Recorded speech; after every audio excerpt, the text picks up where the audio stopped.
918 sa Surigao City. Basta balita at serbisyo publiko. Tatak RMN. Oras sa taka, alas 12:45. Isama na sa inyong tanghalian, kasama sa mainit na kanis sa inyong hapagkainan, ang mga naglalagablab na balita sa Express. Balita, mabilis, malinaw, walang kulang, walang labis. Express. Balita. Headline Express. XRS Express Balita ninyo na Radyo Man Idol Jojo Ferrol ug welcome diri sa tuna programa inin adlaw na Huwebes na pizza 4 sa buyan sa Hunyo year 2026. Sa headline sa atong mga balita, People's Day 2026 nagpahigayon kumadlaw dito na sa Barangay Mati. Vice Mayor Kasura taga-Padayag nabisan ko napildi sila dito sa Barangay Mati pero sunod-sunod na mga proyekto nila tagbubo dito. Samtang Mayor Paul Dumlao, taga-Padayagan, pasalamat ngadto sa marang na mga tao na mitambong kaganina atol na sa taghimo na People's Day 2026 dito na sa Barangay Mati. Samtang pipila ka mga bakante na posisyon na taga-Padayag nan mga kadaguan sa PESDO na matupa applyan ng mga Surigao na interesado na makatrabaho. Kadakuan sa Department of Education nagpadayag pasalamat ngadto na sa nahimong pakig-partner ngadto na sa mga pribadong sektor, partikular na sa bag-ong tagdunar na school building dito na sa Cagdianao National High School. Representante ng MGB 13 taga-Tudlo Isab na sa una sa ilan na obserbasyon lisod pagajod og matupa way karadyo kalambuan na nakitaan pa sa Cagdianao sa lungsod sa Clavera pero sa pakuman an hinay-hinay na matupa nakitaan an inin na mga kabaguhan og paglambo. Schools Division Superintendent ng Surigao del Norte, taga Pasigarbo, an iban isab na mga group games na kundiin na maradyaw ang tagpakita na performance ng mga atleta at ulan sa taghimo na palarong pambansa 2026. Mga atleta ng Surigao City na miapil sa palarong pambansa, tagtakda na pasidunggan na kuman na hapon din na sangguniang panglungsod. Balita Express. Sa detalye sa atong mga balita, People's Day 2026 tagpahigayon kumaadlaw dito na sa Barangay Mati. Ang libre na serbisyo gikan na sa mga nagkalaing-laing departamento sa gobyerno ng syudad, nasyonal na ahensya o pribadong organisasyon ang tagdaya dito na sa barangay. May padayag pag-welcome dito si Barangay Kapitan Norberto Brozon ng Barangay Mati. Ini partikular na sa pagbisita ng isab o pagpahigayon ng matupa People's Day dito sa ila barangay. Inikahigayunan na matupadi na mo gastos ang mga residente nila para lamang sa pila ka mga panginhanglanon pareho na sa pagpa-check up. Lahip na isabaan iban pa na mga serbisyo na kundiin sa kadako sa pamasahe ang sumaya pa makadaginot ang mga ini na sila mismo ang tagbisitahan dito na sa ila barangay. Samo na pagpahigayon na People's Day an mi padayag og mensahe si Vice Mayor Alfonso Kasura na kundiin tag-angko ni ini na bisan kung napildi sila dito na sa Barangay Mati ang tagdaya gihapon ang serbisyo dito lagip na isab ang matupa sunod-sunod na mga proyekto na ila isab hatag dito na sa Barangay Mati. Nalipay sa Bandis si Mayor, nalipay sa ang mga konsehalis na kumana daw din sa Barangay sa Mati, nagkita-kita kita aron kami magpasalamat sa inyong suporta ni atong miagi nga eleksyon bisan pa sa si Mayor Pons Kasura na bildi din sa Barangay Mati. Kita sakit talanton balitaw yadawon sa ako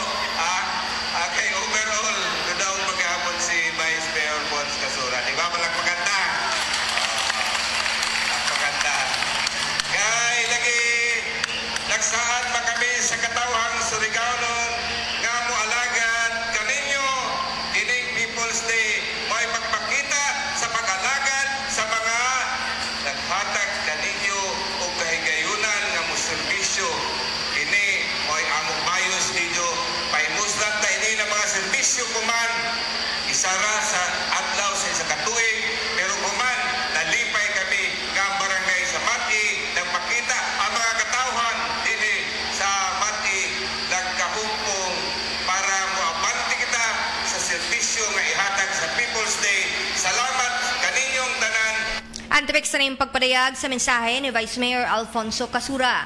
Samtang sabi isab ni Mayor Paul Dumlao, tagpabot nini, ang pasalamat sa maarang na mga tao na mitambong kaganina.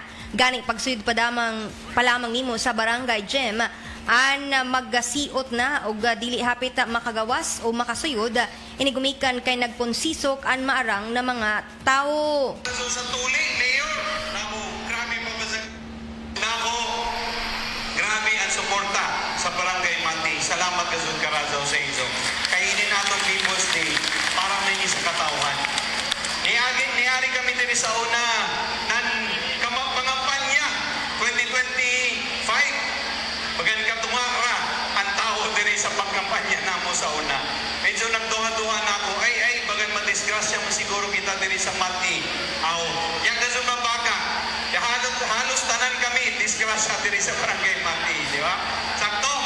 So, naong na ko, pagkakita na ako kuman, ay, sakto ka din People's Day. Kainin nato People's Day, wayay color coding, wayay pinili, di ba? So, ang katunga diri, waya makabuto, pero tagaan gihapon na servisyo sa ato People's Day. So, pero enato gud administrasyon. Kaiba nato si Congressman Ace, si Congressman Badet, si Governor Lindon, kami tanan waya mo pinili. And that is why gani sa ato administrasyon sa 2025 sa second term ni Mayor Paul Dumlao, tanan mga proyekto waya pinili. Naghimo kita ng tulay sa Kansasay pasingo sa Hanigat. Kita kamo, di ba? Pero pildi kami sa Hanigat. Pero kinahanglan man ng tao. Tungod kita kinahanglan ng tao, angay gasod nato suportahan. And that is why, pasalamat gihapon kami, maskin waya kami kasuyo diri last time, magbalik-balik gihapon ang People's Day diri sa Barangay Mati, tungod kay kinahanglan man ng tao. Kay iso tanahon, grabe ka kompleto ang atong mga services, di ba? Wayay kuyang, waya na iso hanapon ng lain. Pati forever sa gawtan ni Dr. Faith Ilumba. Tapik sa rin pagpadayag sa mensahe ni Mayor Paul Dumlao, dugang paisab ni na ang mga nagkalaing-laing libre na serbisyo ang tagdaya mismo dito na sa barangay. Gani nanhatag pa nan libre na seedlings o iban pa. Kinahanglan paliton, labi na diri sa Mati na maradyaw ang ato agrikultura, pwede tamnan ra nato. Sakto ba? Amo sa isa sa ako tagkabiliban diri sa Mati. First na payay tagkanto nako ang ato barangay coordinator si Kapitan Lumbres diri sa Barangay Mati. Isa ka farmer. So amo daw na naninguha gud ako. Ever since maskin pa dyan kita sa syudad, waya gazud nato at kalimtan ang Barangay Mati sa mga programa, sa mga proyekto. Sakto ba? Kami tanan, mga lideres, dyan din si Governor Lyndon Barber, si Congresswoman Badet, si Congressman Ace, pirmi nagdumdum para sa mga taga-Barangay Mati.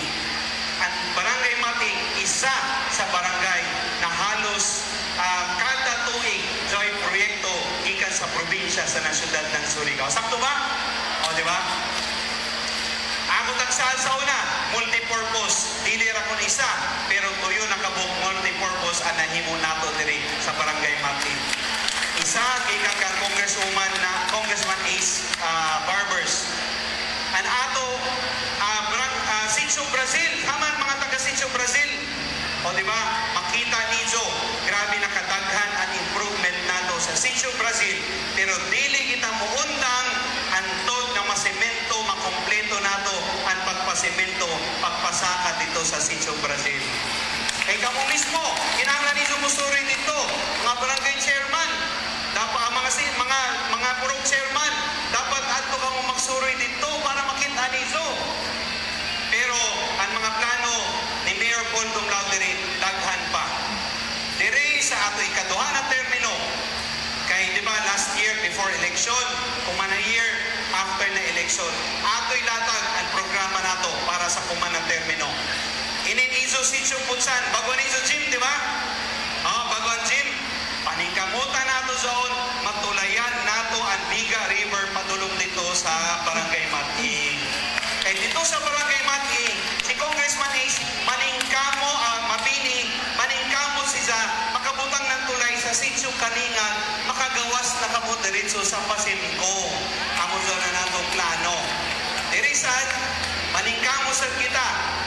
sa bedrock, pasingon sa pile, mugawas sa tagbasingan, mugawas sa hubasan, ato sa paningkamutan, masimento nato sa tanan. Para kon na, ang pa si Atty. Mark, para kon sa ipag-grade, diretso daghan kalutsan. Sakto ba? Sakto. O so daghan karazo, ang ato mga plano pag-azog diri. And of course, ako daan saan sa senior citizen at ato senior citizens nato na opisina. Andugang pagpadayag pa sa mensahe ni Mayor Paul Domlao sa dihang Taghimo on People's Day 2026 kumadlawa dito na sa Barangay Mati. Dito mitambong isab ang pipila ka mga sakop ng sangguniang panglungsod. Pareho na sila City Councilor Baltasar Abian, City Councilor Faith Elumba, City Councilor Joshua Hile, City Councilor Carl Dwayne Kasura, City Councilor Arnold Go, Attorney Mark Bernal, laki pa ang Liga ng Barangay President na si Barangay Kapitan Dudong Rabelo. Balita Express. Samtang sa dugang pa ng mga balita, pipila ka mga nagpadayag na naila na interes para na sa paghanjag ng trabaho ngadto na sa mga Surigao-non na interesado. Ini ang tagpadayag na magkadaguan ng Public Employment Service and Skills Development Office o PESDO pinaginasa ng nguyon ini na si Arjazel Lagrama. Tagatudlo na ini na mga bakante na mga posisyon naglangkob na gikan sa kumpanya na Questa Exploration Drilling Philippines Incorporated ug isa sa ilang mga taghanap an musunod driller, laki pa an rig mechanic, sunod isab niini an mechanic electrician ug an heavy vehicle drivers ug company nurse. Tagatudlo na may ilay sab taghanap na mga empleyado para magsilbi na purchaser, contract manager ug iban pa. Tagatudlo na sa mga interesado sa amo ng mga posisyon, ani paabot lamang an ilan na mga aplikasyon ngadto na sa PESDO dina na sa LTPC building sa Kilometer 3 Barangay Luna, ini para isabda na may kahigayunan na mahar an mga ini sa tagsatag sa kaposisyon. Balita Express. Sarbadadyon pa sa dugang pa ng mga balita, kadagkuan sa Department of Education nagpasalamat sa nahimong partnership ngadto na sa pribadong sektor. Partikular na sa tagdan-over bako pa lamang na school building dito na sa Yudan Cagdiano National High School. Ini partikular na ilayom na sa paghahimo na donasyon ni ini ng Platinum Group Metals Corporation na PGMC sa habig ng DepEd na mahayag si Attorney Claire Galavia, ang legal officer ng DepEd Surigao del Norte, kung uno para sa ila ka-importante ana mo na pakig-partnership ini para na magpadadyon pa ana mo na mga proyekto. Equity, quality, resiliency, and well-being. With this building, we see the power of public-private partnerships. Sa giingon pa ni Attorney Dante, we found the right partner. With PGMC, with LGU, Claver, and Barangay Cagdiano, we found the right partners. DepEd has found the right partners. The ones who have been helping us deliver these 4 pillars of basic education directly to the community of Cagdiano. Through this building, PGMC, LGU, Claver, and Barangay Cagdiano help expand access to education by pamaagi sa pag-provide of more learning spaces para sa atong Cagdianon learners. Antipik sa na yung pagpadayag sa mensahe ni Attorney Claire Galavia, ang legal officer ng DepEd Surigao del Norte. Express. Balita. Samtang representante ng Mines and Geosciences Bureau MGB-30 na si NG Pasilios Cañete, tagapadayag na sa ila isab na himong obserbasyon sa pila ka tuig sa una an minga o waya pay kalambuan na makitaan dayon an Barangay Cagdiano dito na sa lungsod sa Claver. Pero sumayapan na sangad-tungadto an sumayapan nakita nila an pagbago ni ini. Sir, I'm sure mautro ang kinabuhi sa Cagdiano. So true, thank God, no? We have our PGMC and some other mining companies operating in the area. So, ingana sa kabilinghon, no? I've been a witness through the years how this barangay nahimo siyang developed nga barangay because of the help atuhang mga mining companies. Of course, Antipix na yung pagpadayagan ni NG Pasillos Cañete ng MGB-13 sa ngayon isab ni Engineer Glenn Suante, ang OIC Regional Director. Balita. Sa radyon pa, sa dugang pa ng mga balita, Schools Division Superintendent ng Surigao del Norte na si Dr. Karen Galanida, tagpasigarbo, ang pipila ka mga midaog na mga group games sa bago pa lamang tagpahigayon na palarong pambansa 2026. Tagatudlo nini, na di lamang kunan mga individual games sa nakaangko ng mga medalya, ang Surigao del Norte, kundi lakip na isab, ang mga group games pareho na sa basketball o iban pa. So good, lumalaban po ng atong team, especially sa Claver National High School, nga abot sila sa quarterfinals, mausap ang atong 3-on-3. So nakita nato nga epektibo ang palaro nga palaro directive nga gikan na sa sports program sa school, magikan ang mga team events. Antipix na yung pagpadayag ng Schools Division Superintendent ng Surigao del Norte na si Dr. Karen Galanida. Balita Express. Mga atleta ng Surigao City na may apil sa bago pa lamang taghimon na palarong pambansa 2026 tagtakda pasidunggan na kumanahapon sa sangguniang panglungsod. Iniyan kusganong tagpapadayag isab kumpirmasyon ng Schools Division Superintendent ng Surigao City na si Dr. Marlo Didumo. Tagatudlo na ang 11 ka mga medalya na ilan na angkon sa palarong pambansa. Ang sumayapak kilayahon ng mga sakop ng sangguniang panglungsod, pinaagi na sa pag-imbitar sa mga atleta, lagip na isab sa mga coaches sa ug iban pa. Tagatudlo na ini ang pagkilaya isab sa nahimong suporta ng LGU Surigao City, pinaagi na nila ng Mayor Paul Dumlao, Vice Mayor Alfonso Casura, sa amon na pagpaningkamot na kundi mitaas isab ang standing sa kinatibukan ng Surigao City na kabahin sa Caraga Region. Balita. Sa Robradyon pa, sa dugang pa ng mga balita, gikan sa kauluhan, otro na may bisita si Senador Bam Aquino sa Calamba, Laguna para naman hatag ng scholarship o tabang sa mga mangisda sa ila lugar o sa ila mga anak. Sa iya na pagbisita sa barangay Samperuhan sa Calamba City, nanhatag si Aquino ng tabang sa mga mangisda o scholarship, ilayom na sa tulong dunong program ng Commission on Higher Education na tagapaningusgan pa ni Aquino. Anidya pasalig na proteksyonan ang kapanginabuhian ng mga mangisda o kinahanglan ng pamilya ni ini tunga-tunga sa nakalinya ng mga proyekto pareho na sa Laguna Lake Road Network o plano na 2,000 hectare floating solar project dito na sa Laguna Lake. Sumaya pa ni Aquino na muhimo sila ng koordinasyon na nga na sa iyan na buhatan na nagip na isab sa tagsa-tagsa ka mga hensya sa gobyerno o pribadong kumpanya para na masiguro na dili maapektuhan na ang mga proyekto sa lugar, labi na ang mga kapanginabuhian ng mga mangisda. Tagabutig pa ni Aquino na may mga panagtigom kaiban ang Laguna Lake Development Authority LLDA ug mga kumpanya na kaiban sa solar project ug nag-andan na isab sila sa Memorandum of Agreement o MOA para na maklaro na matudlo dito na mahatagan proteksyon gihapon ang fishing zones. Balita. Bueno, amo naglangkob sa DXRS Express Balita inin adlaw na Huwebes na, pizza 4 sa buyan sa Hunyo, year 2026. Sa ngayan, sa to kay Banan sa control, si J.O. Batan, inisab anidyo na Radyo Manidol, Jojo Ferrol, mulang sa tanan, maradyaw na pagpaniud to. Balita. This time check is brought to you by Milo. Drink Milo every day. Oras atak, 1:05.